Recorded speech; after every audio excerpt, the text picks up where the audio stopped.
हाँ जी, आज हमारा लेक्चर है। अब बेसिकली हम पढ़ रहे हैं पीरियोडिक ट्रेंड्स के बारे में। Periodic trends in the periodic table में, इनके पीरियोडिक टेबल के अंदर पहले हमने फीचर्स के बारे में पढ़ा था और फीचर्स में हमने बात की थी कि उसमें ब्लॉक्स आ जाते हैं, उसमें पीरियड्स आ जाते हैं, उसमें फैमिलीज आ जाती हैं, मेटेलिक नॉन मेटेलिक रिएक्टर, ये सारे फीचर्स थे पीरियोडिक टेबल के। ठीक है, फिर उसके बाद पीरियोडिक टेबल के अंदर कुछ पीरियोडिक प्रॉपर्टीज़ पाई जाती हैं, जैसे कि हमने लास्ट में पढ़ा atomic radius, ionic radius.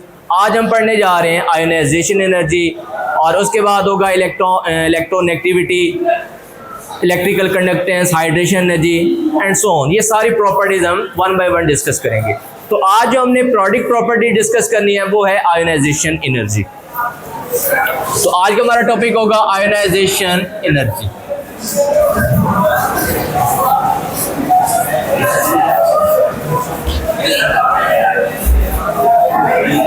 Ionisation energy अगर हम इसको डिफाइन करें तो डिफाइन में हम कहते हैं the minimum amount of energy which is required to remove one electron from the valence shell of a gaseous atom of an element to form positive ion is called ionization energy। ठीक है, अगर हम सबसे पहले इसको example से verify करते हैं फिर उसके बाद डेफिनेशन बनाते हैं।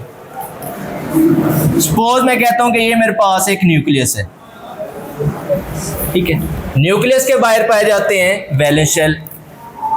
ये आ गया जी फर्स्ट सेल, ये आ गया सेकंड शेल, और ये आ गया जी थर्ड सेल। ठीक है, यहाँ पे मैं एग्जांपल ले रहा हूँ मैग्नीशियम की। ठीक है, मैग्नीशियम जिसका एटॉमिक नंबर होता है 12। ठीक है, अब 12 एटॉमिक नंबर है तो इसमें इलेक्ट्रॉन्स कितने हुए? 12 इलेक्ट्रॉन्स होंगे। कितने इलेक्ट्रॉन्स होंगे? 12। फर्स्ट सेल के अंदर कितने इलेक्ट्रॉन्स होंगे? 2 इलेक्ट्रॉन। दूसरे के अंदर 8 इलेक्ट्रॉन्स हो जाएंगे।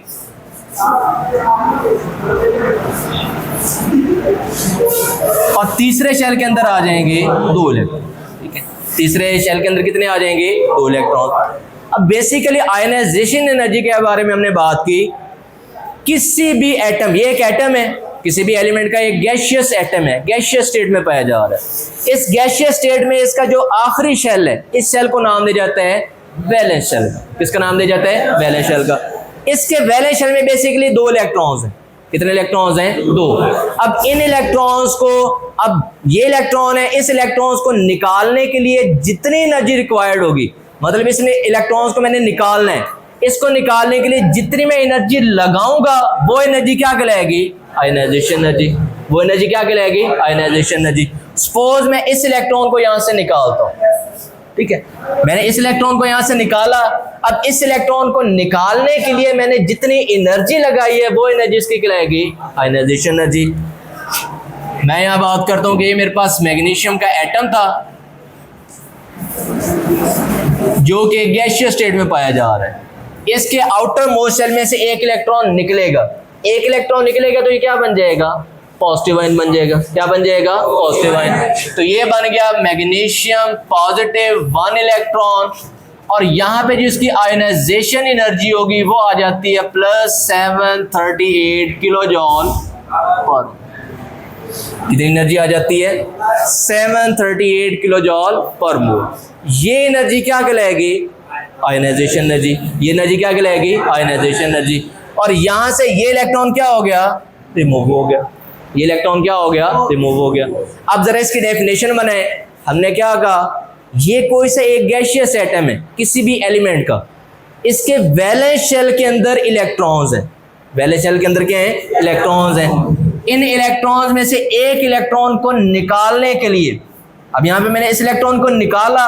अब इलेक्ट्रॉन्स को निकालने, चूंकि न्यूक्लियस और इलेक्ट्रॉन्स के आपस में अट्रैक्शन भी है, तो उसको ओवरकम करने के लिए मैंने यहाँ से इलेक्ट्रॉन्स को निकालना है।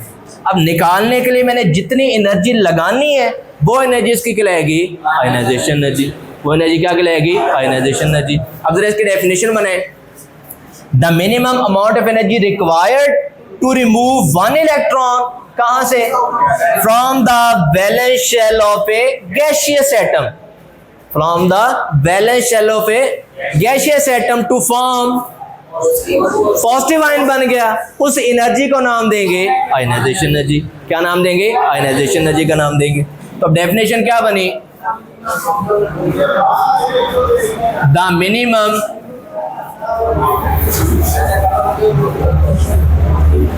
Amount of energy required to remove one electron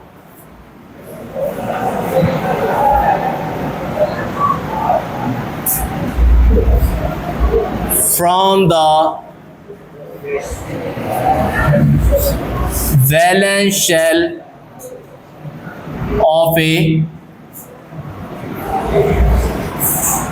gaseous atom of an element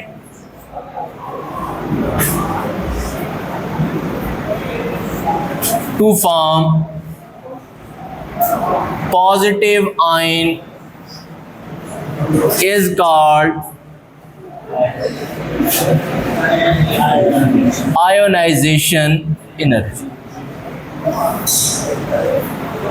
Is called ionization energy. तो डेफिनेशन क्या बनी? हमने कहा था minimum amount of energy required, इस इलेक्ट्रॉन को निकालने के लिए जो मैं एनर्जी, कम से कम एनर्जी मुझे चाहिए टू रिमूव वन इलेक्ट्रॉन। कहाँ से? From the valence shell of a gaseous atom. ये मेरे पास एक गैसियस एटम है, इसका ये वैलेंस शेल है।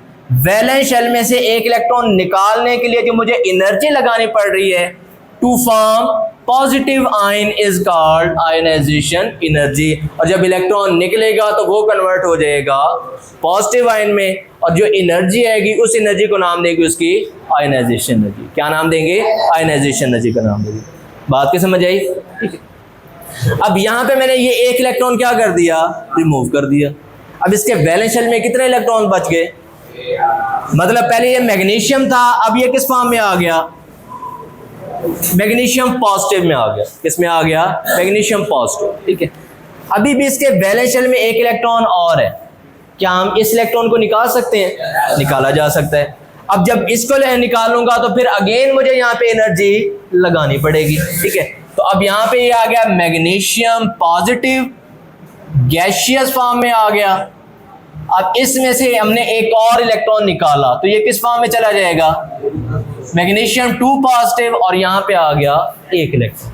तो जब मैग्नीशियम आयन के आउटर शेल से एक और इलेक्ट्रॉन निकलेगा तो ये एनर्जी इसकी बन जाएगी, ये आ जाएगी फर्स्ट आयनाइजेशन एनर्जी, ये बन जाएगी second ionisation energy is equal to plus 1451 kilojoule per mole. 1451 kilojoule per मोल। ठीक है। मतलब कि जब सेकेंड इलेक्ट्रॉन हमने निकालना है, पहले के लिए कितनी एनर्जी रिक्वायर्ड थी? 738 किलो जॉल, 738 किलो जॉल। लेकिन जैसे हमने दूसरा इलेक्ट्रॉन निकाला तो दूसरा इलेक्ट्रॉन निकालने के लिए कितनी लगानी पड़ रही है? 1451, 1451 किलो जॉल पर मोल। ठीक है। अब बेसिकली हुआ क्या है यहाँ पे? पहले थे इसके न्यूक्लियस में 12 प्रोटॉन और बाहर थे 12 इलेक्ट्रॉन। हमने वहां से एक इलेक्ट्रॉन निकाल दिया, मतलब कि यहाँ पे प्रोटॉन्स की तादाद थी 12, इलेक्ट्रॉन्स की तादाद कितनी थी? 12। तो 12 इलेक्ट्रॉन्स के ऊपर 12 प्रोटॉन्स अट्रैक्ट कर रहे थे उसको। ठीक है। लेकिन जैसे इसमें से एक इलेक्ट्रॉन निकला, अब एक इलेक्ट्रॉन निकल रहा है, -1 इलेक्ट्रॉन करेंगे तो बाकी कितने बच गए? 11 इलेक्ट्रॉन। अब 11 इलेक्ट्रॉन्स के ऊपर 12 प्रोटॉन्स की अट्रैक्शन इन्फ्लुएंस हो रही है। ठीक है। और जब 12 प्रोटॉन्स हैं, 11 इलेक्ट्रॉन्स हैं, अट्रैक्शन ज्यादा हो जाएगी, मतलब कि यहाँ पे इलेक्ट्रॉन्स का साइज थोड़ा सा कम हो गया, अट्रैक्शन आउटर मोस्ट इलेक्ट्रॉन के ऊपर ज्यादा होगी। तो अब इस इलेक्ट्रॉन को निकालने के लिए फिर मुझे उससे भी ज्यादा एनर्जी लगानी पड़ेगी, क्योंकि अट्रैक्शन यहाँ पे क्या होगी हुई है? ज्यादा होगी। तो जब इलेक्ट्रॉन निकालूंगा, सेकंड इलेक्ट्रॉन निकालूंगा, तो पहले से ज्यादा, और कितनी एनर्जी आ रही है? अब तकरीबन फर्स्ट एनर्जी का जो सेकंड एनर्जी वो फर्स्ट के मुकाबले में थोड़ी सी उससे डबल पाई जा रही है। ठीक है। तो ये एनर्जी इसकी कहलाएगी सेकंड आयोनाइजेशन एनर्जी। ठीक है। तो अब आपसे यहाँ क्वेश्चन किया जा सकता है कि why the second ionisation energy is higher than the first ionisation energy. तो उसका आंसर कर सकते हैं आप लोग। सिंपली कहेंगे कि जब इलेक्ट्रॉन यहाँ पे इलेक्ट्रॉन्स की तादाद कम हो गई है, प्रोटॉन्स की तादाद ज्यादा है, अट्रैक्शन इनके दरमियान क्या हो जाएगी, ज्यादा। तो उस अट्रैक्शन को ओवरकम करने के लिए हमें खुद से ज्यादा एनर्जी लगानी पड़ेगी, ठीक है। तो इसी वजह से इसकी जो आयनाइजेशन एनर्जी है, सेकंड आयनाइजेशन एनर्जी है, वो हमेशा ज्यादा पाई जाएगी। बात की समझ आ गई, क्लियर है यहाँ तक। अब यहाँ पे देख लेते हैं फैक्टर्स।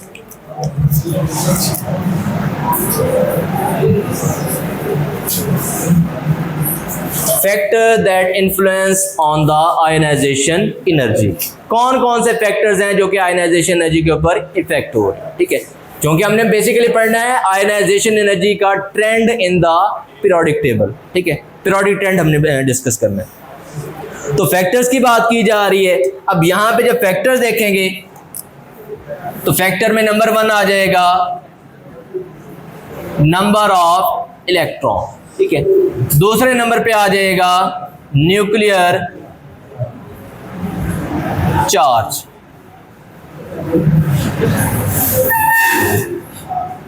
नंबर 3 फैक्टर आ जाएगा यहां पे शील्डिंग इफेक्ट, सॉरी यहां पे करेंगे एटॉमिक साइज।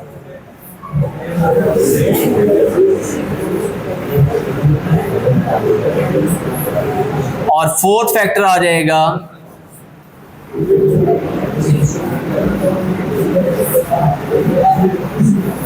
शील्डिंग इफेक्ट, ठीक है।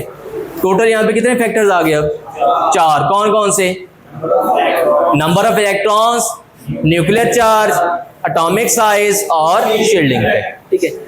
अब देखें, अब एक ही, अब ये हमारे पास इसका बैलेंस शेल है, ठीक है। अब बैलेंस शेल के अंदर जैसे जैसे इलेक्ट्रॉन्स की तादाद बढ़ेगी, जैसे जैसे इलेक्ट्रॉन्स की तादाद बढ़ेगी, इलेक्ट्रॉन्स बढ़ेंगे तो प्रोटॉन्स की तादाद भी बढ़ जाएगी, ठीक है। अगर हम पीरियोडिक टेबल में मूव करें, लेफ्ट टू राइट मूव करें, एटॉमिक नंबर बढ़ता है। एटॉमिक नंबर बढ़ने का मतलब इलेक्ट्रॉन्स की तादाद भी बढ़ रही है और प्रोटॉन्स की तादाद भी बढ़ रही है, ठीक है। अब जब सेम शेल के अंदर इलेक्ट्रॉन्स की तादाद बढ़ेगी, इलेक्ट्रॉन्स बढ़ रहे हैं तो न्यूक्लियस और इलेक्ट्रॉन्स के दरमियान अट्रैक्शन भी क्या होगी, बढ़ेगी। जब न्यूक्लियर अट्रैक्शन, अब यहाँ दूसरा फैक्टर भी आ जाएगा कि जब नंबर ऑफ इलेक्ट्रॉन्स की तादाद बढ़ेगी तो न्यूक्लियर चार्ज भी उसका बढ़ जाएगा, न्यूक्लियर चार्ज भी वहां पे क्या हो जाएगा, बढ़ जाएगा।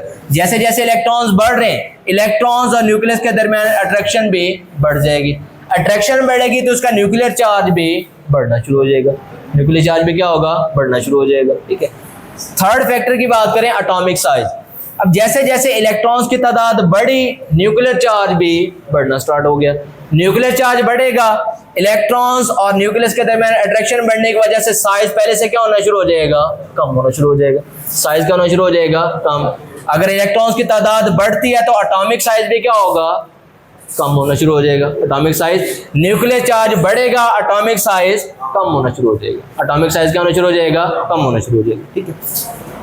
लास्ट फैक्टर आ जाता है शील्डिंग इफेक्ट। शील्डिंग इफेक्ट क्या होता है, शील्डिंग इफेक्ट बेसिकली होता है कि न्यूक्लियस और वैलेंस इलेक्ट्रॉन्स, ठीक है, इनके दरमियान जो अट्रैक्शन है, the decrease in the attraction between the valence electron and nucleus is called shielding effect. Mean के न्यूक्लियस और वैलेंस इलेक्ट्रॉन्स के दरमियान जैसे जैसे अट्रैक्शन कम होती जाएगी due to addition of number of shells, तो उसकी अट्रैक्शन क्या होनी शुरू हो जाएगी, कम होनी शुरू हो जाएगी। इस इफेक्ट को नाम दे जाता है शील्डिंग इफेक्ट। किसका नाम दिया जाता है, शील्डिंग इफेक्ट। और शील्डिंग इफेक्ट हमेशा टॉप टू बॉटम बढ़ता है। टॉप टू बॉटम क्या होता है, बढ़ता है। क्यों बढ़ता है, क्योंकि नंबर ऑफ शेल्स यहाँ पे ऐड होना स्टार्ट हो गए।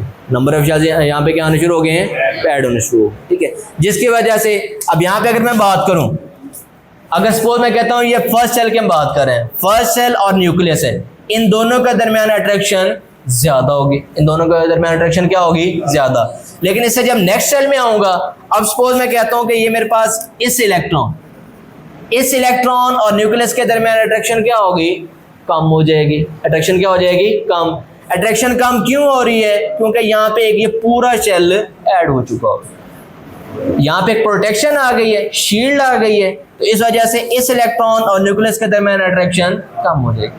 अब अगर मैं बात करूं ये वाला बाहर जो इलेक्ट्रॉन है वैलेंस शेल में, इस इलेक्ट्रॉन और न्यूक्लियस के दरमियान अट्रैक्शन भी क्या होगी, कम हो जाएगी। क्यों कम होगी? क्योंकि यहाँ पे पहले एक शेल था, अब यहाँ पे कितने ऐड हो गए? 2 शेल। तो 2 शेल्स की वजह से न्यूक्लियस और वैलेंस इलेक्ट्रॉन्स के दरमियान अट्रैक्शन ज्यादा हो गई। अट्रैक्शन कम हो गई है तो शील्डिंग इफेक्ट यहाँ पे बढ़ गया। शील्डिंग इफेक्ट यहाँ पे क्या हो गया है? बढ़ गया। क्लियर है यहाँ तक? नेक्स्ट चलते हैं इसके पीरियोडिक ट्रेंड।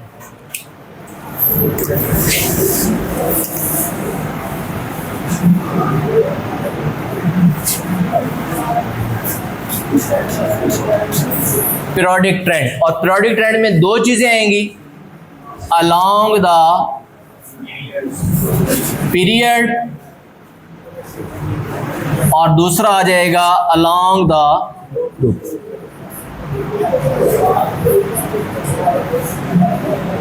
दूसरा क्या आ जाएगा? Along the group. अब यहां पे ये जो पीरियोडिक ट्रेंड है ये बेसिकली हमने एक्सप्लेन कर रहे हैं इन फैक्टर्स को देख के, ठीक है?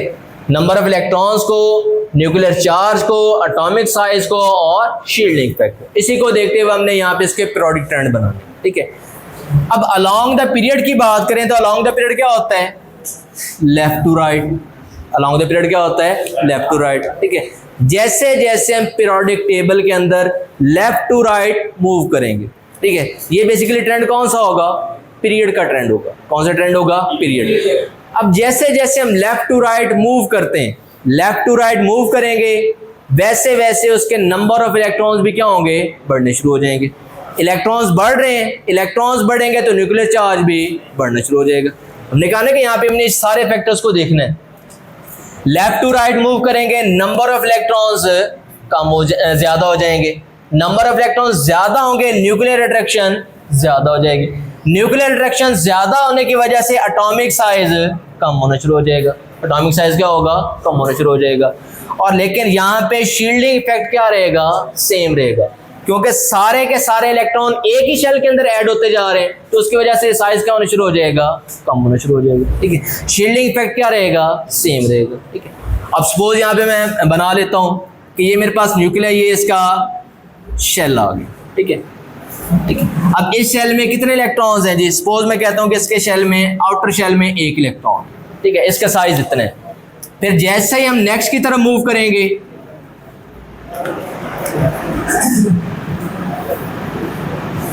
अब इसके आउटर मोस्ट शेल में 2 इलेक्ट्रॉन्स आ गए। कितने आ गए? 2। पहले 1 था, एटॉमिक साइज बढ़ा है, 2 आए तो एटॉमिक साइज पहले के मुकाबले में क्या हो गया है? कम हो गया, ठीक है? नेक्स्ट बना लें।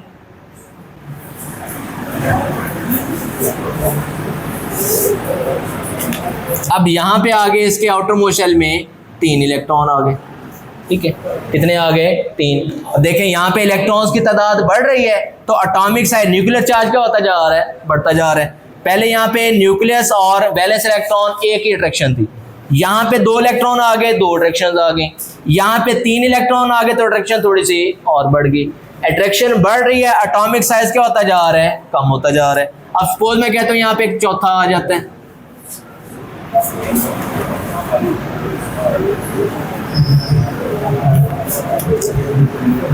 एक इलेक्ट्रॉन, दूसरा इलेक्ट्रॉन, तीसरा, और ये आ गया जी चौथा इलेक्ट्रॉन, ठीक है? तो देखें जैसे जैसे इलेक्ट्रॉन्स की तादाद बढ़ती चली जा रही है, न्यूक्लियर चार्ज बढ़ता चला जा रहा है। न्यूक्लियर चार्ज बढ़ेगा, एटॉमिक साइज कम होना शुरू हो जाएगा। एटॉमिक साइज कम होना शुरू हो जाएगा। अब एटॉमिक साइज कम होगा, अट्रैक्शन ज्यादा हो रही है, तो वैसे वैसे अट्रैक्शन ज्यादा होने की वजह से अब वैलेंस इलेक्ट्रॉन और न्यूक्लियस से इलेक्ट्रॉन को निकालना मुश्किल हो जाएगा। इलेक्ट्रॉन को निकालना मुश्किल हो जाएगा। इलेक्ट्रॉन्स को निकालना मुश्किल है, ज्यादा एनर्जी लगानी पड़ेगी, तो आयनाइजेशन एनर्जी क्या हो जाएगी? बढ़ जाएगी। आयनाइजेशन एनर्जी क्या हो जाएगी? बढ़ जाएगी। तो जैसे जैसे हम लेफ्ट टू राइट मूव करेंगे, आयनाइजेशन एनर्जी क्या होगी? कम होना शुरू हो जाएगी। आयनाइजेशन एनर्जी यहाँ पे क्या होगी?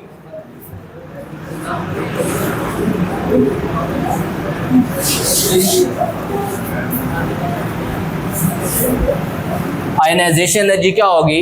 कम हो, ठीक है? कम क्यों होगी? लेफ्ट टू राइट मूव किया, नंबर ऑफ इलेक्ट्रॉन्स की तादाद बढ़ी, इलेक्ट्रॉन्स की तादाद बढ़ी, न्यूक्लियर अट्रैक्शन भी बढ़ गई। न्यूक्लियर अट्रैक्शन बढ़ेगी, एटॉमिक साइज कम होना शुरू हो जाएगा। एटॉमिक साइज कम होगा, अट्रैक्शन ज्यादा होगी, इलेक्ट्रॉन को निकालना मुश्किल है।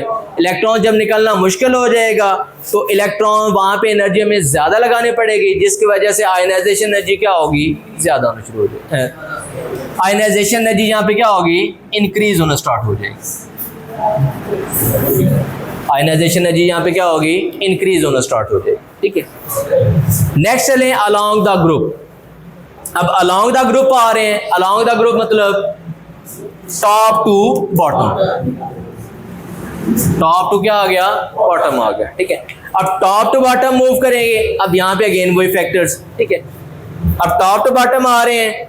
अब यहाँ पे नंबर ऑफ इलेक्ट्रॉन्स भी बढ़ेंगे, न्यूक्लियर अट्रैक्शन भी थोड़ी बहुत बढ़ेगी। ठीक है, लेकिन एटॉमिक साइज जैसे जैसे टॉप टू बॉटम आ रहे हैं, नंबर ऑफ शेल्स बढ़ेंगे।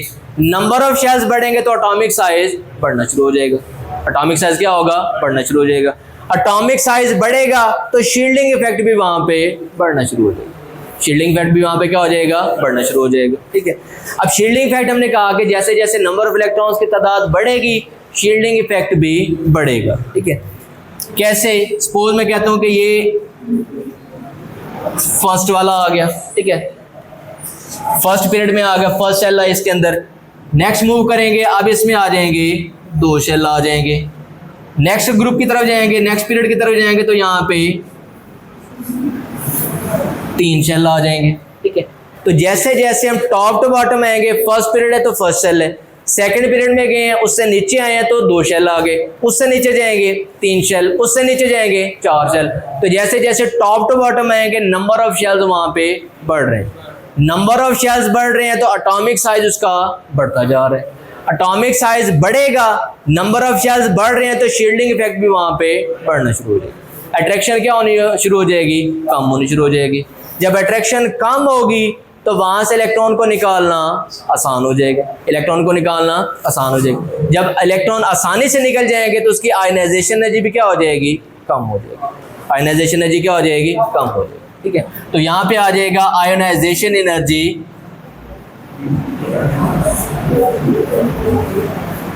डिक्रीजेस।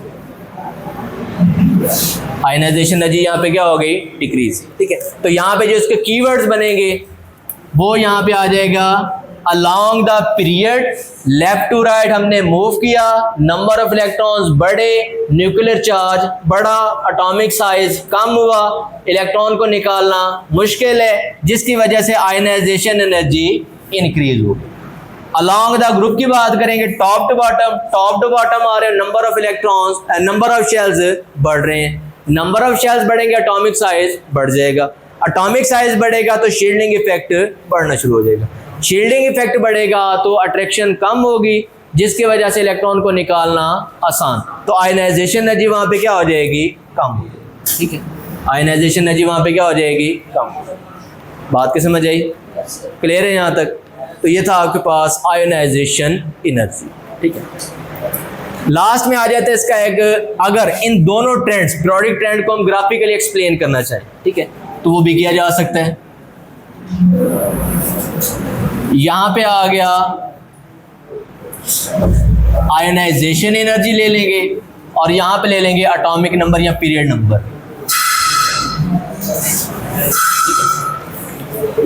हाँ जी, तो अब यहां पे अगर बात करें फर्स्ट पीरियड में, तो फर्स्ट पीरियड में कौन कौन से एलिमेंट्स हैं? Hydrogen and lithium. Hydrogen, lithium, फिर उसके बाद आ जाएगा